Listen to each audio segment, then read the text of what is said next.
Good morning, everyone. Good morning. Welcome to another month of 1MC.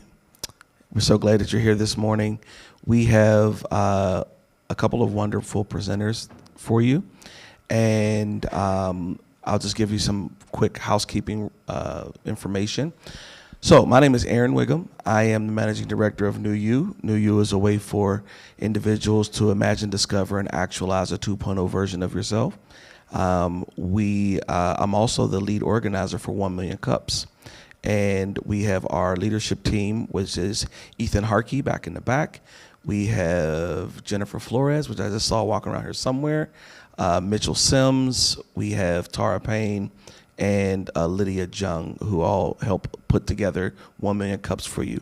You may be asking, what is 1 Million Cups? It's a way for individuals, primarily entrepreneurs, to come together and to sharpen one another. And so we like to reference this as more of a dolphin tank than a shark tank, where you can help to flesh out each other's thesis, hear each other's pain points, and also give some encouraging words and some constructive criticism that they can carry on and execute on. So we have bathrooms just down the hall. If this is your first time here, we want to thank our sponsors, 36 Degrees North. Also, we have this morning, our coffee was sponsored by one of our presenters here. So Kate Sullivan sponsored our coffee from Antoinette's. So welcome yourself to a cup of Joe. I think that's about all that we need to cover this morning. Y'all ready to get it started? All right. We're in a library. Okay, very good. All right. So feel free to have some fun. The way this is going to work is the presenters will come up. They'll do a 6 to 10 minute presentation, go through their deck, and then after that, they'll do about 20 minutes of Q&A. Feel free to ask whatever constructive or questions that you may have. Okay? All right. So I want to bring to you our first presenter. She is no stranger to this ecosystem. She is a Okie, and we're so glad to have her here. She has a wonderful recurring date that she hosts called Ask Kate Anything. And so we're just grateful for the wisdom that she's providing this ecosystem as an accomplished attorney. So I want you to put your hands together and welcome none other than Kate Sullivan with God Dog. Thanks, Aaron. How's everybody today? Need some coffee, a little energy behind the eyeballs this morning. Well, I appreciate you all being here this morning.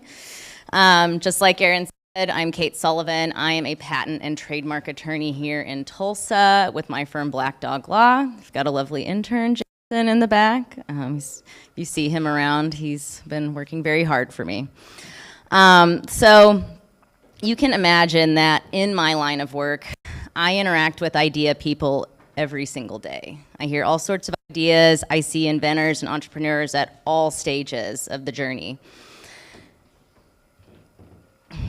And one of my favorite parts of my job is helping people. And one of the main focuses that I wanted to do when I started my legal practice was to help people achieve their dreams, to get their goals to the finish line in any way possible. And as many of you all probably know, whether you're an entrepreneur or you're on the other side of things, you know how many steps that it takes to get people there, to achieve success for their ideas, their businesses. But as for an IP attorney perspective, I can only help with just one or two pieces of that puzzle, and we know that puzzle is at least 1,000 pieces at best. And I can imagine that some of you in here have had an idea for a product or business, or of course talk to someone all about theirs. But one of the reoccurring problems that I've encountered, and it's not a problem, it's just a pain point, when people talk to me about their ideas, you know, like I said, I can only help with one piece of the puzzle, but a lot of times they're asking me so many other pieces. How can I help them with a business plan? How can I help them get their product developed? How can I help them with funding? And as many people as I've met in Tulsa, and I know many people that can help with those things, we all need a deeper bench. And one of the biggest things is people just don't know where to go with their ideas. You know, you've got this great idea, but you might be frozen. You don't know who's going to fund it. You don't know, like I said, how you're going to, you know, take the next step. What steps do you even need to take? You know, where are those resources? You know, we know here in Tulsa that so many resources, many of them in this room, many of them just, you know, within a walking distance of downtown. But, you know, which ones do you need to go to? How do you move forward? How do you stop from being frozen? So we've all heard of, you know, the show Shark Tank here. And, you know, doing some research over the entire life of the show Shark Tank, they've seen about 550,000 applications for people wanting to be on the show to present their ideas. But just a tiny number of those shows of those applicants represented by that dot, those are the ones that achieve commercial success. That dot represents less than 800 out of those 550,000 applications. And we all know that even with all the resources that we have here in Tulsa and that are available to us, you know, only those resources can only serve so many people. The great work that the accelerators do here, the incubators, you know, VCs, they can only see so many people at a time. How do we access more ideas? What if you had a place to go that could get you from A to Z, where under one roof you could have access to a venture capitalist, angel investors, an accelerator, someone that can help you draft a business plan, someone that can help you develop your product. So you could go to one place where you're not going to worry about somebody stealing your idea. Everything remains confidential, but you have access to all of these trusted resources that somebody needs to get all the way through the journey of building an idea towards success. Where you could first go in and have the idea pulled out of your head and then get you access to those resources and people that you need to get it going. Where you go in, create a profile, again, everything's safe and confidential. You get the ideas liberated from your head. They get out into a framework that you can use that's going to give you the next steps that you need to get your idea moving forward. So how big do we think this market size is? How many people do we think have ideas? Just based on some Bureau of Labor statistics, the U.S. workforce is 165 million people. And many of those people are happy working their jobs, you know, they're doing their thing. But there's a big chunk of them that all have ideas and they just don't necessarily know what to do next. That number accounts for at least 60 million people, and when I pulled this data, that was 2 or 3 months ago, that number, based on some more research shows around 87 million people. That's 87 million ideas, and that's just in the US alone. So who would be the customers for this product? There's a lot of them, okay? You've got your obvious person, your end user, your inventors, your entrepreneurs. Then you've got the people that want access to those ideas. You've got your partner potential, accelerators, investors, on down the line. And then you've got your people that you need to connect your users with. Attorneys, of course, accountants. I just talked to somebody today that asked me for a recommendation for an accountant. And you want to find the trusted people. So all of these would be vetted through this platform where they're trusted. You know they're going to provide you good services for exactly whatever stage that you're in. Revenue would be generated from subscriptions and ads and fees charged to the users and the service providers as well as partners. So how does this compare? I get this question all the time is like, Kate, don't you think there's something else out there that's just like this? And I've researched it. I've tried to find ways to help my clients to refer them on to get them from A all the way to Z, or from, you know, K to Z, depending on whatever stage they're in, because not everybody's in an early stage. But what if you could take all of these different resources, all of these incredible things that are going, all these great people that want to help people get their ideas? We love doing that. We love helping them move the dial. So what if you had all of this under one roof, on an online platform where people could access it at any time, at any stage that they're in, no matter where they are in the country or the world. You know, we all are in Tulsa here, and there are so many resources, but they're fairly specific to Tulsa. And you know, I'm from a small town. Like, I never had access to any of this. And I know several people from back home that they don't either, and they have no idea what's going on in Tulsa, all the opportunity that's there. So what if you had a place that you could send them to where they could figure out where if they needed to go to a big city, or if they could just do it right from their computer, get access to the resources they need and the framework they need to move their idea forward. So I've got a few questions for you because I am still in the early stages. I need a platform just like this, just like everybody else. So I'm kind of in this market research stage, trying to build it out. So I'm going to ask you a few of these questions. I would love for as many of you to chime in as possible and kind of direct some of these. And I'm going to write them on the board if that's okay. And I would love to get your names. So again, thank you guys so much for listening. Again, I'm also an entrepreneur now. It's weird being flipped from either side, but I'm Kate Sullivan, and this is Guide Dog. Let's bring those ideas out. Who wants to kick us off? Don't be shy.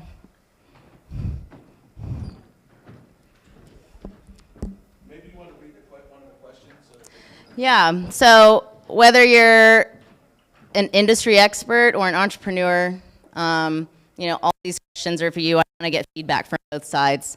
So, like, would you or your clients use this tool, or if you're an entrepreneur, would you use a tool like this? Yes. Okay, we got one. Anyone else? Yes? Okay. Yes. Okay, great. Awesome. And I would love for people to chime in, like, what's holding you back from building an idea if you're an entrepreneur? Like, what's got you frozen right now? Literally connecting with the right people. Okay, awesome. Thank you. Love that. Let's see. So yeah, connecting with the right people. We've got 3 votes for yes. Hooray. Connecting. What else, guys? Understanding the first step. First step. Free time. That's a fun one, isn't it? If only we could insert more hours into the day. Can anyone invent that? That'd be great. I have an idea. This is an original idea. Researching, is it already patented? Is it already out there? Is it already marketed? All those questions that come to mind pretty quickly. Yeah, definitely. Needing to know all those things. And then making sure that you're not putting into Google and it's just going out into the ether or the AI, you know, where it's just all sucking up your data and using it, which is great. Believe me, I love AI tools. But when you've got something that you're a little afraid of sharing, that's a scary thing.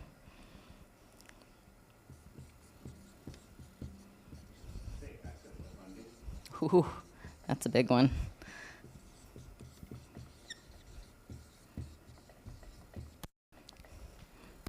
Anyone else? Now, what's the business relationship early on? Is it unpaying or is it percentage-based later or options on all that? Yeah, you're wanting, that's a concern of yours, how that looks? Or, yeah.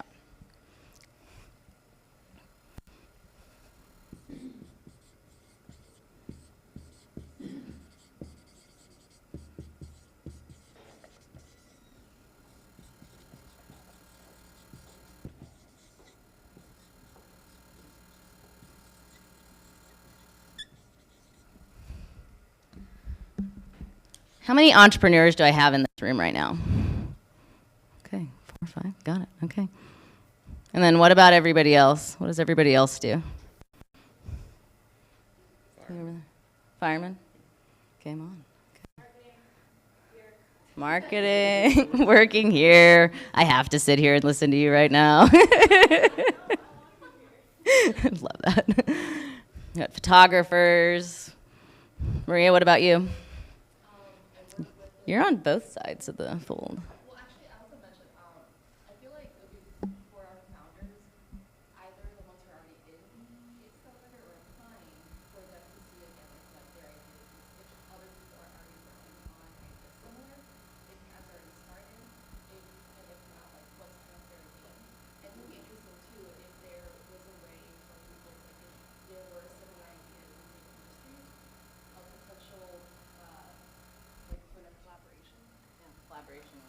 ways to connect other founders that are working on similar ideas. You're not necessarily competing against each other, but you're also not having to reinvent the wheel. And what pain points, yeah, have you seen them have? That's a great idea.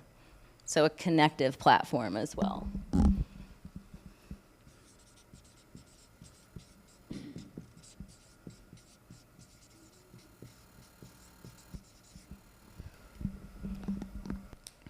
Yes. I like how this it can overcome the where you're at, your location, and have the access. Yeah, so you like the remote aspect of it potentially. I know sometimes I just don't want to leave my couch. I just want to sit and slog away. Yeah. If it was like a website that was where it had connections all over the United States, like you could have engineers come in, or you could have salespeople, or move your whole team to another city, or like that could be amazing. Yeah, exactly. Awesome. Thank you. I have two questions, Kate. Sure. What do you see as your revenue model? And how do you plan to vet the effectiveness of the providers? Yeah, so kind of like due diligence on like who these people are. That's a great question. Again, still like fleshing that out. I'd love to hear. Really what I'm seeking is feedback from anyone, and that includes service providers, your entrepreneurs, inventors, partners. What are the pain points we're all seeing, that inventors are struggling with, that, service providers are struggling with, all those kinds of things. So the vetting, I think, one thing that comes to mind is, some reviews, recommendations, client endorsements of those types of people. I think that's, one of the best ways to go about it. Do some research. How long have they been around? Maybe some at least virtual interviews to talk to them about, why they want to provide these services, what their motives are, what their goals are as well. So maybe treating it a bit holistic from the beginning and then kind of figuring out a system that works to vet them. And as far as the revenue model goes, it's subscription fees to the users. I would like for people to be able to use the app for the input, the idea extractor, to be able to input as many ideas as you want. But as you kind of progress through the program, you can unlock additional features, and that would be maybe kind of like on a membership scale, or we could do it on a sliding scale basis as well. And then definitely charging fees to the service providers who are wanting to have access to these people and their ideas to provide their services. So they would pay a subscription fee as well. Question? Do you foresee an issue garnering all the different sects of this? I'd say you need, right, if you want this to be international or what have you, getting enough different companies or different people in each individual sect of this building. Do you foresee that being a large issue, meaning the sheer breadth and depth of the amount of investors or people to be on board for you to reach out to and say, hey, I need to understand my billing, or I need to understand my accounting, and you can have a choice of 15, 20 different accountants in the area or not in the area. Do you foresee getting that many people for each individual section? Yes, good question. I definitely see it scaling. This is definitely a scalable model. I see where I want it to be, at its height, at its biggest, but, understanding what it takes to build, just start out fairly small, probably just focus on the US, and then start to expand out to international regions as well once things get going. As far as it being a problem, I think as long as, again, I don't want to get frozen with this concept because I want to help people. But, moving forward at a steady pace and, getting the right people on board and, vetting people accordingly, I think is going to be the way to go. Say someone like me, right, in the patent, or you in the patent field, who or intellectual property, when they access this, it has access to all of us. Is it one where I want to be a part of this too, or is it just connect you with just the local resources? If I type in Google patent attorney in Tulsa, would it be more like people are part of the club, or it just gives you the broad, ability to reach who you need? Okay, I see what you're saying. So, yeah, I think, similar to like a Google and how they do their paid advertising, you pay for your positioning, on the Google search page. And so, we could plug in as many, service providers as we want, but the ones they're paying that have gone through a vetted process, they're going to get top tier and they're going to have that rating show, kind of like a Better Business Bureau type rating. It still lists all the businesses that exist that can be captured, but the ones that have gone and taken the time to put in a profile and information and post reviews, those are going to be the ones that get showcased, that get recommended. Question? We have a question over there. Good? Yeah. Yeah, with such a wide network, and so many different steps in your process, I mean, I could see we're standardizing the process to make it more efficient for people to each step evaluate and hopefully get some throughput, because people see it the same way each time coming in, so that, I can see that just as a comment, but the bigger issue I think could be just that confidentiality of the idea of such a large network and really holding people to that. If it's not yet patented, then it's Yeah, then it's out there. So envisioning this, people wouldn't be sharing their ideas until they wanted to. That would be like a button click with a, "Are you sure you want to do this?" kind of a thing. And then they're not necessarily maybe going to be published, on the site. And that could be an additional feature as well. Maybe once a patent has been filed, and you're trying to, maybe get funding and showcase what it is that you've got. Then you can share it at that point, and then we're not worried about any kind of disclosure principles being violated. It's as protected as it can possibly be at that point. so it's more of a raw prospect for the people that are providing services, not able to really evaluate yet. Yeah, they would probably want to talk to the client.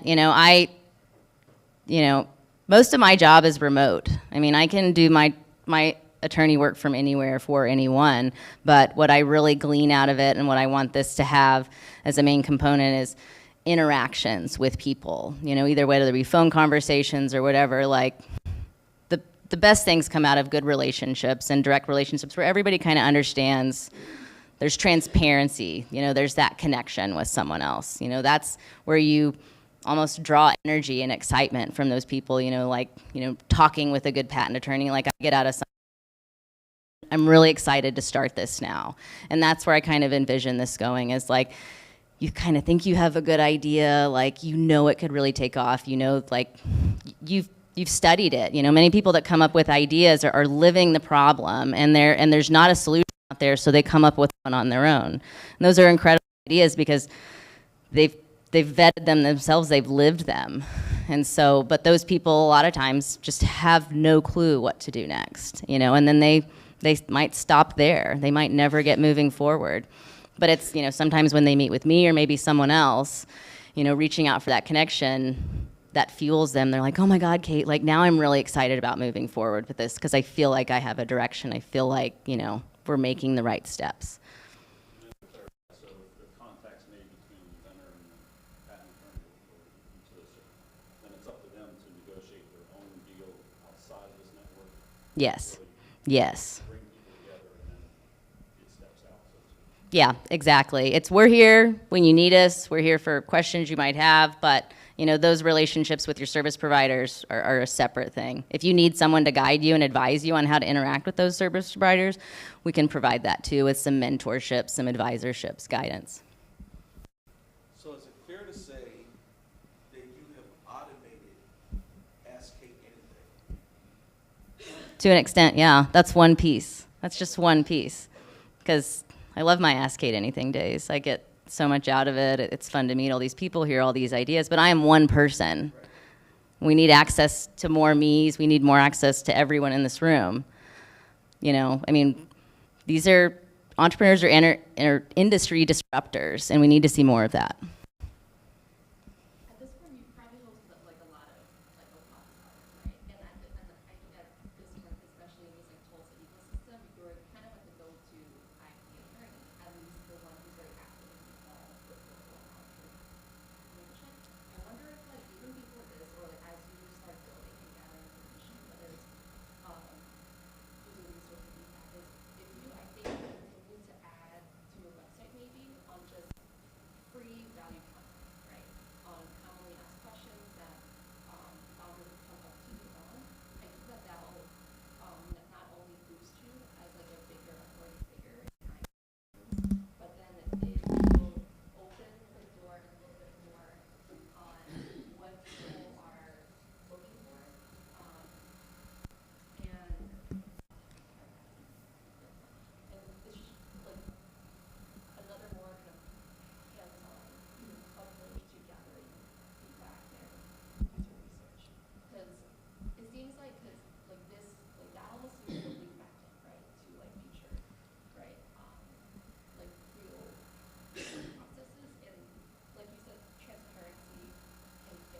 Awesome. Thank you, Maria. That's perfect. Okay. I think that's good. Thank you guys again so much.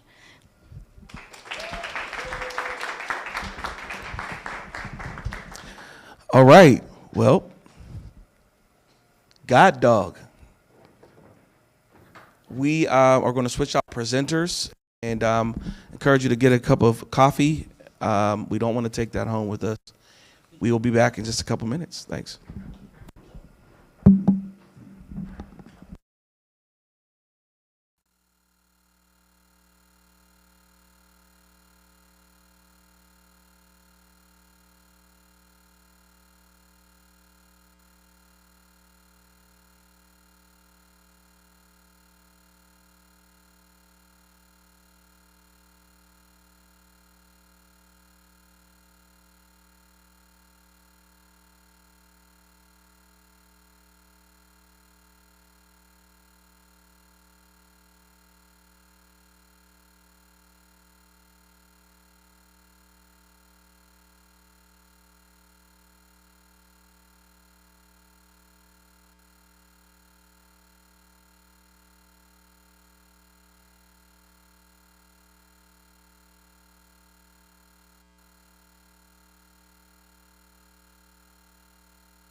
All right, folks, you all ready to get started?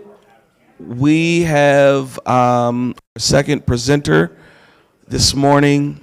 You all have the illustrious pleasure of welcoming a new gentleman to Tulsa.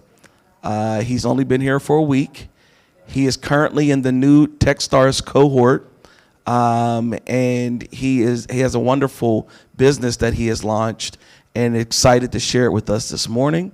I want you all to put your hands together for one of our newest neighbors, Levite Biles with Candidate Tools. Give him a hand. Thank you. Do I need the mic? Can you hear me? If I just project, can you hear me okay? Yeah, we're streaming.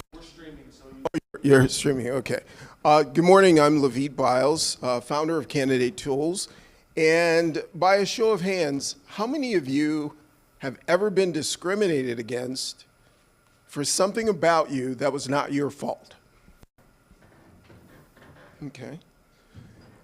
How many of you would volunteer to be discriminated against for something about you that's not your fault? That's what I thought. What if I told you that's exactly what you do when you submit a resume for a job? That's exactly what you do. And the reason why, it's not your fault. The reason why is because resumes and resume recruiting is a system by which it's designed to discriminate you for something that's not your fault. Candidate Tools, the company that I founded, is designed to kill resumes and to kill resume recruiting.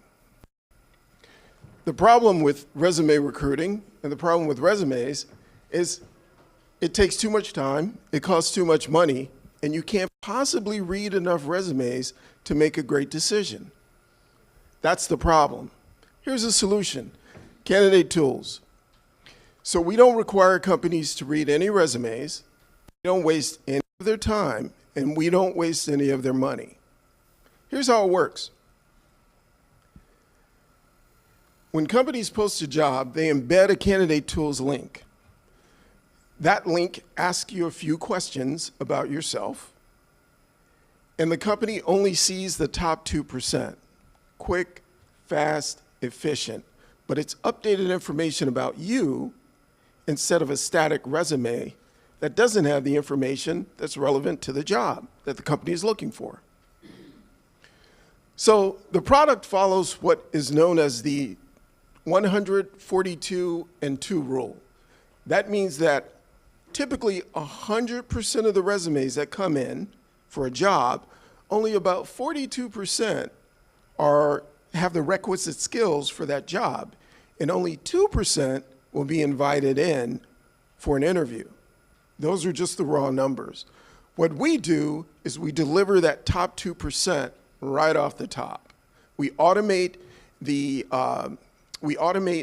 process of eliminating those who are not fit for the job, and we're fair. We tell them why they weren't fit for the job, and the top 2% move on. We think that's a lot more fair than just raw resume reading. So we bill the HR department fixed pricing, unlimited hires. We sell them 5 IP-based licenses. We're a SaaS, software as a service, web-based system. So we sell the CFO and the HR director on the frictionless hiring that it takes to fairly judge a candidate based on their requirements, not who they are or their background or things that they can't control. You control, as an applicant, what you say about yourself, responding to exactly what they're asking for. So our advantages are numerous, but the 2 most important advantages are that we have fixed pricing and unlimited hires. That means that you won't have overrun, over-inundated HR departments and talent acquisition people who look at your name, your background, and simply dismiss you. It's a lot more exacting in that regard. We have super clear targets. We know exactly who we're going after. Only companies, enterprise level companies that hire more than 14 people per year and or spend about $250,000 or more on their recruiting operation. And we've had 3 very successful pilots, so we know we can hire a lot faster than our competition, and we have fixed pricing with unlimited hires. So just a little bit about us. I've worked for 2 of the largest recruiting firms in the world, so I kind of know the business. My clients included Sony, UBS, Charles Schwab, huge enterprise level companies. So I know what they do well, what they don't do well. Our director of data science and also a board member is an amazing professor of data science at the University of Denver. Phil Beaver, his clients, or who he's worked for, include the White House and the Pentagon. So the great thing about Techstars, who brought me here to Tulsa, is that for their investment in us, we're bringing 1 full-time job, I'm relocating, and we're going to be hiring locally. So we're going to create 3 full-time jobs in 3 to 6 months, right away. So without further ado, I can answer any questions that you might have, or I can, if there are questions about case studies, I have a case study that I can show. So thank you for listening. I'm open to questions. All right, back in the middle. I have a question. I'm curious on how facially neutral the application process is. I am aware of some studies that you asked me, I wouldn't really bring them up immediately. However, of just your name alone can raise you or lower you in the candidate pool. And if you want to take the top 2%, how would you mitigate that? That's a great question, and I'm glad you asked that, because that gets to the core of one of our key differentiators. Our process is based on tasks and behavior. So we measure skill and behavior versus the tasks and fit within the company. So although your name is there, it's too late to discriminate. You've already passed the test. You've already fit their skills, you've already fit their behavior. So you're in the system, tagged, scored, and ready to go. So you're taking what's based off of a scoring system and letting the future employer decide how many applicant pools would be, say, if I wanted to hire a barista, right? Now you're one of the top 2% barista, but your pool is a few 100,000, so you get 100 or so applications, and the top 2% of those are a wide variety of backgrounds and demographics. So then you're waiting on the employer to decide, essentially not to discriminate on that point based on the top 2%. Is that correct? No, not exactly. What we do is we measure skills and behavior. So those skills and behavior are specific to the tasks that the company designates. So it's impossible to discriminate once you've passed that test, once you have those scores, once they know that your skills fit exactly what their tasks require, and your behavior fits exactly the ideal behavior of their company. You're already there, you're in the room. Well, I understand that. I still believe it would be possible to discriminate based on if I had 3 applicants Yes, from each one from different demographics. yes, And as we are aware, Jim might get better, just because it's a white sounding name, Right. a better shape than the other 2 from different demographics. right. If you have 3 applicant pools and I have to choose from 3 of those, what's to keep me from just picking Jim? We have built-in governance. Okay. So once those candidates drop into the database that we've designed for that company, there's oversight. HR sees it, hiring manager sees it, recruiter tracks it. They know exactly who's in there. So, and we are building out the statistics so that if said person only picked the gems of the world, that's going to flag in our system. I'm sorry if I didn't answer your question the first time. Yes. So how are you measuring the skills and behavior? And is it like a questionnaire versus like the resume? What kinds of, like on the ground level, like when someone's applying, like what kind of questions or Right. are you using to get the skills and behavior out? Great. Well, we have very specific questions that the candidate answers that are linked to the specifics of what the hiring manager, HR department, and company are looking for. So there's really no wiggle room for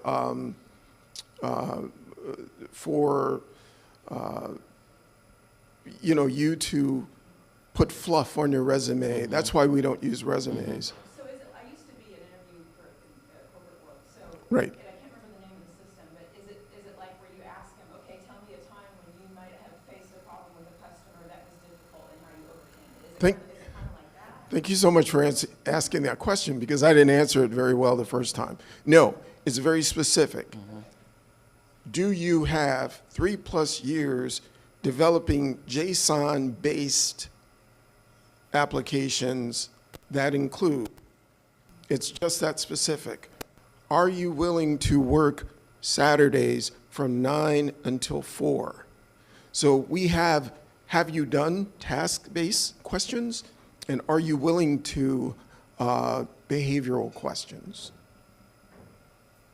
I was going to say, as a company, selecting employees, you give that leeway to them to select candidates by technical skills or personality profile perspective. Because for me, as a hiring manager, half the time I'm hiring for technical skills, and half the time I'm hiring, is this person a good fit? Yeah, that's a good question. Well, we measure the skills and behavior for that very reason. You can have an amazing developer, and I've seen amazing developers, no personality. And that's great if you're not measuring personality. But if your question in the behavioral section is, are you willing to train junior developers? And they answer no, that's a flag for you. And they're not scored as high if you put the emphasis on that question. Does that make sense? Did I answer your question clearly? Thank you. Yeah, one And with it, staying on the idea of hiring technical, high-tech people, it's very important, more important for you as a hiring manager to gauge the behavior more than the skills. Because you have 1 million people with the same skill set out there, but very few that will fit into your department in terms of behavior. So it's very important for you. So afterwards, I'll assume you're signing up. I have the contract in my bag. All I need is your signature. You have one here? Is this an algorithm that's like taking in that data to like generate those top 2%? Yes. And prior to launching this to various HR departments, how are you encouraging diversity within your data sets that's feeding the algorithm innovation? Great question. Can I answer that by telling a very quick story? So I was engaged by a company to find a C-level employee, and they had embarked on a nationwide search, right? Couldn't find anyone. They hired very expensive recruiting firms. I came in, I think I found the perfect fit, who lived 20 minutes from their office. And she was sitting right there the whole time, in plain sight. That's when I said, I have to come up with technology to replicate what I do. Because what I do is I don't look for a specific person, race, gender. So we built that into the algorithm, so it's very agnostic as far as that goes. We're looking for the perfect fit in terms of skill and behavior. She had the perfect fit in terms of skills and behavior 20 minutes from their office. They had searched for a year. I think I found her in maybe 3 weeks.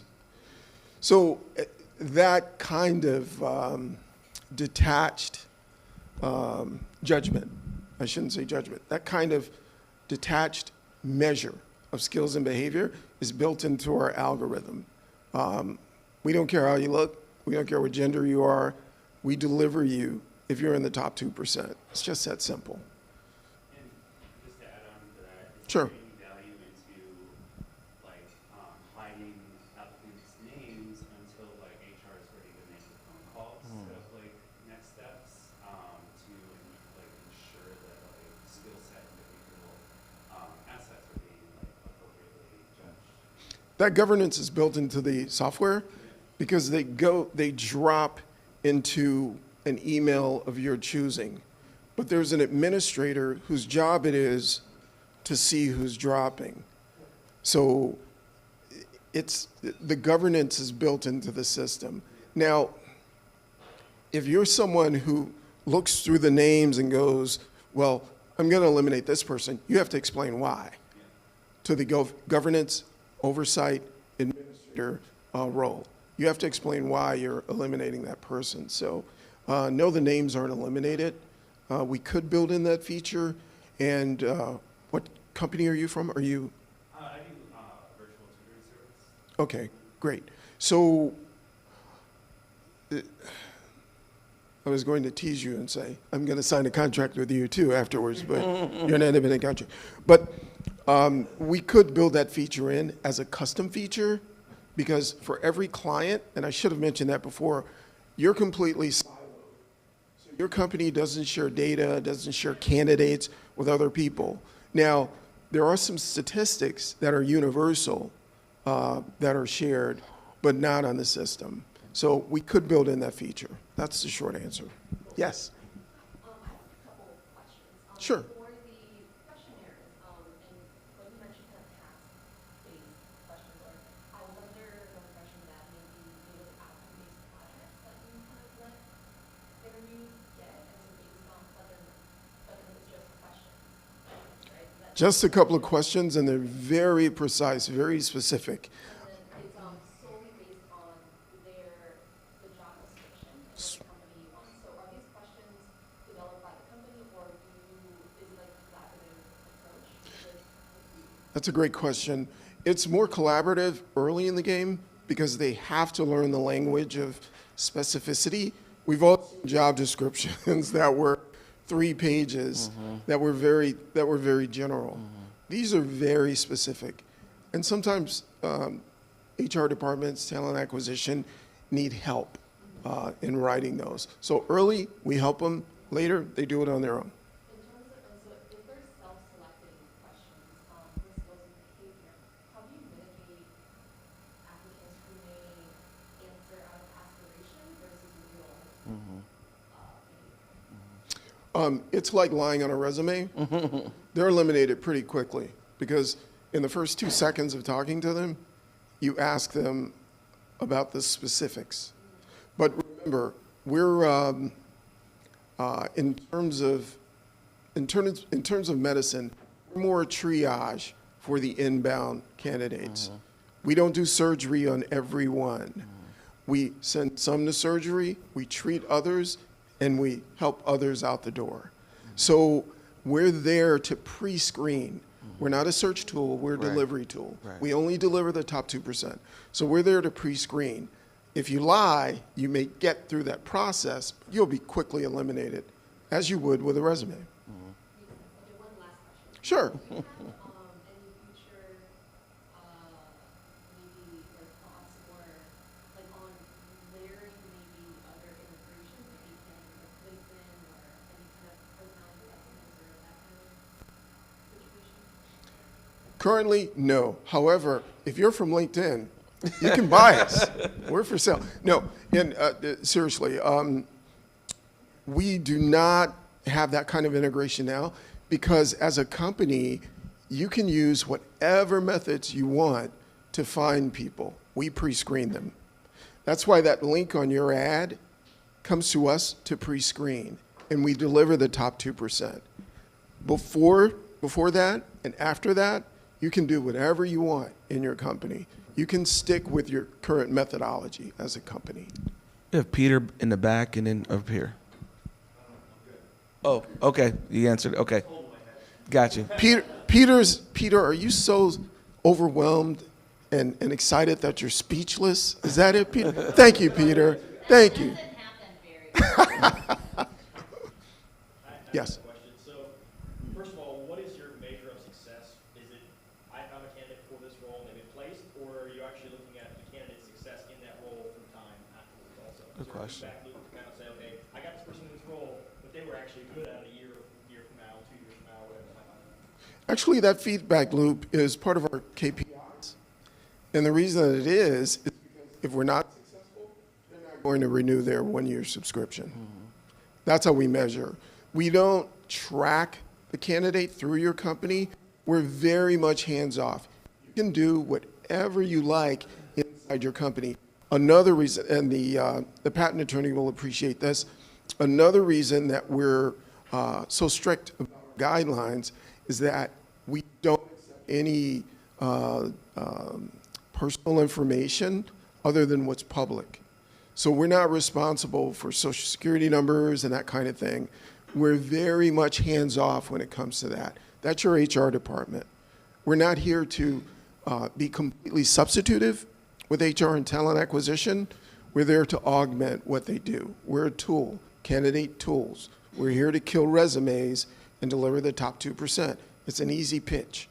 And you as a hiring manager, if I were I've been a hiring manager, I would have been beating down the doors at HR to have this tool because it gives me a bigger voice. It gives you as a hiring manager a bigger voice. So you don't send your requirements to HR and then get back 3 pages of a job description that you know hot shot developers never read and they hate. We also stayed away from doing assessments, tests, things like that, because that doesn't truly gauge what you need as a hiring manager. You as a hiring manager need to know that you're going to program in this specific language over this many years for this specific project. You're going to work on Saturdays from 9 a.m. to 2. If those 2 things are not there, why would you waste your time talking to them? And by the way, another statistic, average job posting gets about 250 inquiries. The average resume takes about, I think it's 4.2 seconds to scan, right? That's not enough time to really get the information. 4.2 seconds to scan. I'll let you do the math of how much time you waste, right? That's the equivalent of reading a ream of copy paper for one position. 1.5 to 2 pages per resume, 250 applicants. So we save time, money, and human resources, literally. Have you seen any companies basically apply the same metrics to internal folks, right? They're taking everybody in their queue of people already internally and running it through the system like you're talking about? Because a lot of times your best candidate may be somebody that's already in-house. I can either confirm or deny whether or not we've been asked to do that. But suffice it to say, I am pretty adept at doing stay interviews. Are you familiar with stay interviews? Okay, that's when you go around and you interview every employee to find out why they stay. I'm also very adept at conducting exit interviews, and we all know what those are. So, yes, you could use this tool for that purpose. We're not designed to, but you could. Yes. Yeah, so I'm not a hiring manager now, so I'll pass on your contract. But when I was, one of the things that would sway me is if a candidate took time to put together a cover letter that was somewhat personalized, showing some level of motivation. Do you have some way of measuring motivation in this criteria? Yes, in the behavioral questions. Yeah, but we don't do cover letters. We don't do anything that's not specific to I forgot your name. Gabriel. Gabriel's needs. As a hiring manager, only what he needs in terms of skills and behavior. If he is interested in a lot of the intangibles that you're talking about, he'll build those into his behavior model. Yes. Seems like from questioning that your company's rather employer-based, right? You're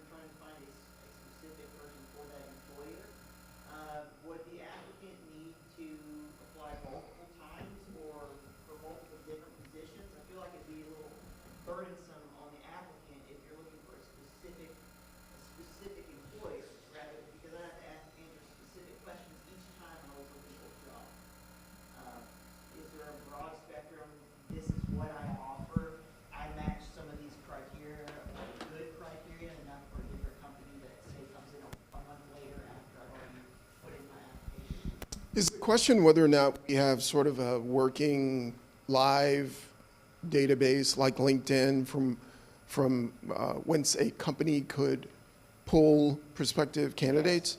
The answer is no, and we do that for a reason.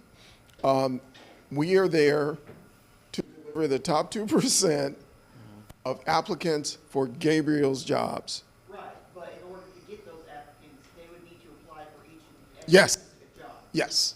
Okay, so you have to act, as an applicant, you need to be very active on this website or this tool in order to be placed specifically for a job you're looking for. Yes. Okay. In fact, and I should have mentioned that. That's a great question to get me to what I should have said earlier.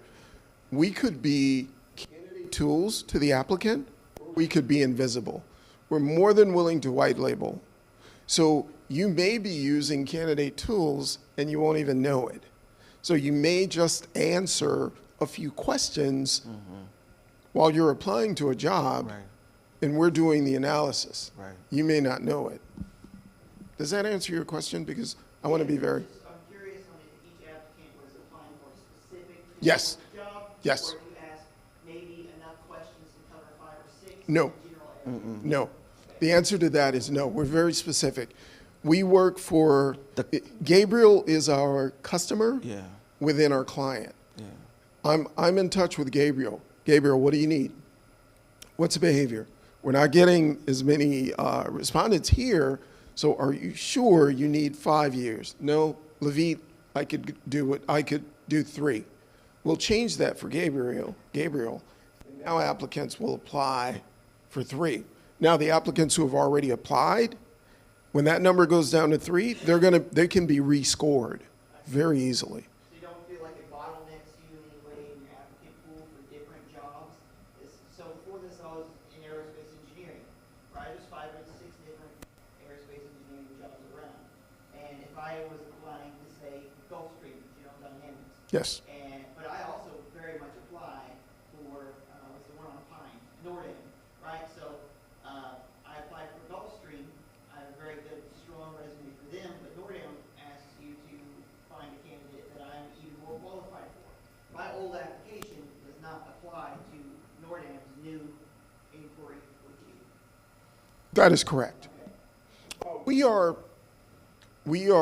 I think you're asking, are we more focused on the applicant? Yeah. Or are we more focused on That the seems to be company? the disconnect. That Right. his client is the business, so he's not concerned about making the application process easier for applicants. He's trying to find the best candidate for his client. So if you have to apply 15 times, that's on you. You're So it's narrowly tailored toward the employee. correct. Yes. However, we are an advocate for the applicant in terms of making the process easier. Because, and we're building out this tool now, you want to know if you're accepted or rejected and why. We're gonna make that I shouldn't have. Well, that feature will be automated. You're gonna say, hey, you don't quite fit. Feel free to apply again. Here are the reasons that you fell short. Yeah, but that's a bonus. Your actual Yes. client is the company, and Yes. that's who you're serving. Yeah. And you letting the informing the applicant of why they didn't get it Yes. is a bonus. Yes. Right. Yeah. That's where I think there was a disconnect. It wasn't a disconnect, I was more just drilling to see where I could, trying to understand a little more, because I feel like you'd be bottlenecking yourself, for your employer, right? By having a burden, it's more of a burden on the applicant. So having more of a burden on the applicant might potentially bottleneck you for your employer, is kind of what I'm getting at. Actually, it's just the opposite. Okay, It avoids a bottleneck, and here's why. That what you call as an applicant a bottleneck, Gabriel calls a behavior. If as an applicant you're not willing to answer Gabriel's problems, to answer Gabriel's questions, you're already disqualified. He doesn't want to talk to you because you're already showing that you're not willing to follow his process. This is Gabriel's process. I can see how that would cause the top 2% to also be like a go-getting mentality and block every time. Not just go-getting, but willing to follow a process. If a company selects candidate tools, that's their process. as an applicant, if you don't follow that process, that's a behavior. So you're already disqualifying yourself, and Gabriel doesn't want to talk to you anyway. There are a lot of amazing developers. He can give you a list of 1,000 who are amazing developers, but their behavior just won't fit anywhere. So that's why a lot of them are freelancers, which is great, but they don't need to work for Gabriel. Okay, we got to cut it off here. Let's give Levita a hand, Thank you all. guys. Great dialogue, really great dialogue. Wow. We'll be back next month with 2 more wonderful presenters. We also have a Sam Carlton who is going to do a program here at 11:30. It's for individuals who are looking to hire tech talent, how to find tech through a tech lens, all right? And so if you want to come back at 10:30, I don't have anything to do with that. That's just an announcement I'm sharing. But we'll be back next third Wednesday in June. Thanks so much for coming out. Drive safe. Levit will be around if you need questions. Also, let's give Kate a hand again, and have a good one. Appreciate your time. 11:30, yes. What a good time is it? Yeah. Thank you, Darren.